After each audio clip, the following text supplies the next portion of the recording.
Hi guys, Beth here, aka Mediagirl94. Now in the past I have made quite a few videos on fanfiction. I will link the playlist at the end of this video.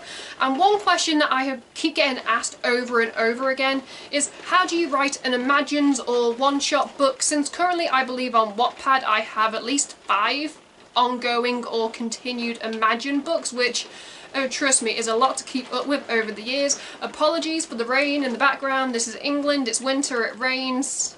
I'm in the loft. Let's get, back on track. I'm going to be sharing with you guys, some tips that, help me write my own Imagines, and hopefully, it help you out there write your own Imagines book, because we need more Imagines and one-shots in the world. Before we begin this video, if you want to support me and the channel in the future, you can by clicking a like to show me some love. You can click subscribe and tap that bell to be notified of when I upload on this channel. Enough rambling, let's just dive straight into some Imagines, one-shots, how to write them.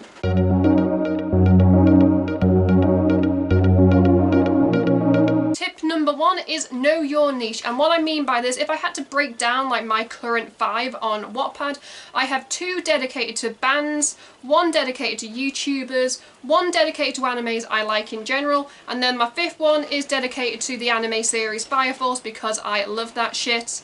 And when I say your niche, because you've got to know these band members, real people or characters, down to the finest detail, because people that are reading your Imagines or one-shots most likely know who these real people, band members, characters are, and so you kind of want to accurately represent their personalities and appearances, because people will call you out on it. Trust me, I have been called out in the past when I made a change to someone's personality and they were like, they wouldn't act like that, and I was like, they probably wouldn't. But if you do want to change a personality or appearance for your own little Imagine one-shot, then I would warn people at the top that you're going to change a few things, so you don't get hate in the comments. Tip number 2 is know your limit. And what I mean by this is be upfront in your description on your Imagines or one-shot book about whether or not you are writing fluff or smut. I write a majority of fluff, but the amount of times I have been asked by people, will you write me some smut? And I'm like, no, because that's just not my thing. Never feel uncomfortable or pressured into writing a request. If it's something a topic that you're uncomfortable with, for example sex, drugs, alcohol, suicide, they're just some of the topics that I've been asked to write, and sometimes I don't feel comfortable touching them. If you do really want to write the request, you can see something that you really want to write, then maybe message the person in private and ask them if they're okay with you, changing it to something that makes you feel more comfortable. 9 times out of 10, people are really open if you just get back in touch with them. I felt pressure in the past, and I just kind of learned the hard way, because I would write something I was uncomfortable with and you could tell when you read it that I did not feel fine. So know your limit. It's perfectly fine to tell people up front what you write and what you don't write. Tip number 3 is one I'm carrying over from all my fanfiction videos, and that is set a schedule. Yes, it's the same for an Imagines one-shot book as it is with a normal fanfiction, except when you're starting off an Imagines one-shot book, it is perfectly okay, to post 10 to 20 Imagines in one go, because you want your book to gain attention and to gain views, and you want to tag it as much as possible. But once you've got a viewership or a readership who keep coming back, set a schedule to let them know when you're going to be uploading, so you don't feel pressured in the comments. The amount of times that I'll write a nice Imagine and I'll be I'm really proud of that, I'm going to take some time off. Comments are when will you write again? When will you write again? No. Set a schedule and it'll keep people on track. If your writing is good, trust me, readers will wait. Tip number 4 is requests are a godsend. Trust me, when you're writing an Imagines one-shot book, you will quickly run out of ideas of your own thinking, and that's where you can go to your readers and ask them, do you guys have any requests you want me to do?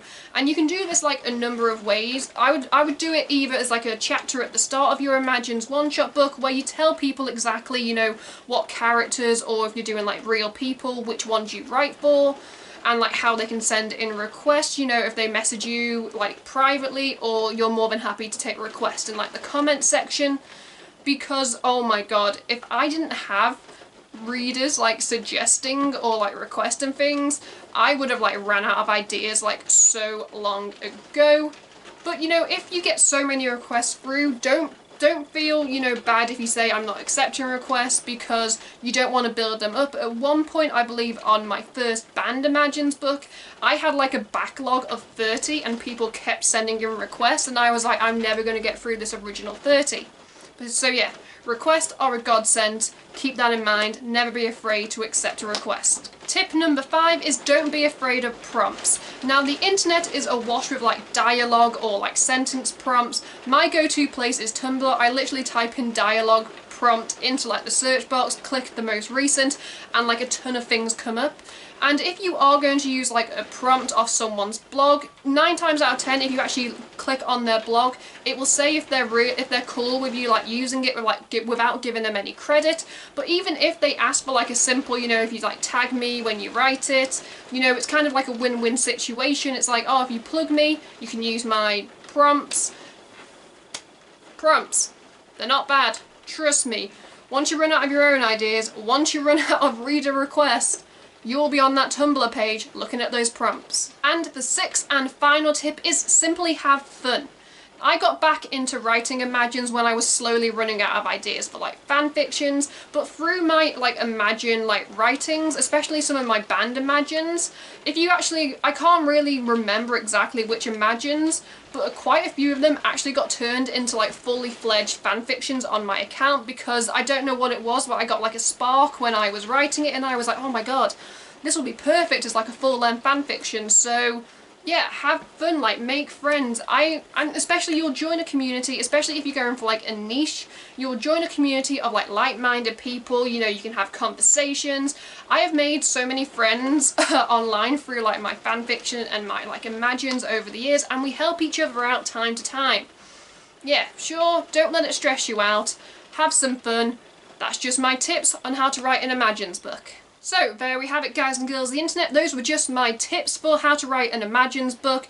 Now I want to give you a little bit of a warning. I probably should have done this at the start, but I'm waiting until the end. Your Imagines book might not become popular or like a sensation overnight, but don't stop writing, because eventually you will find your audience.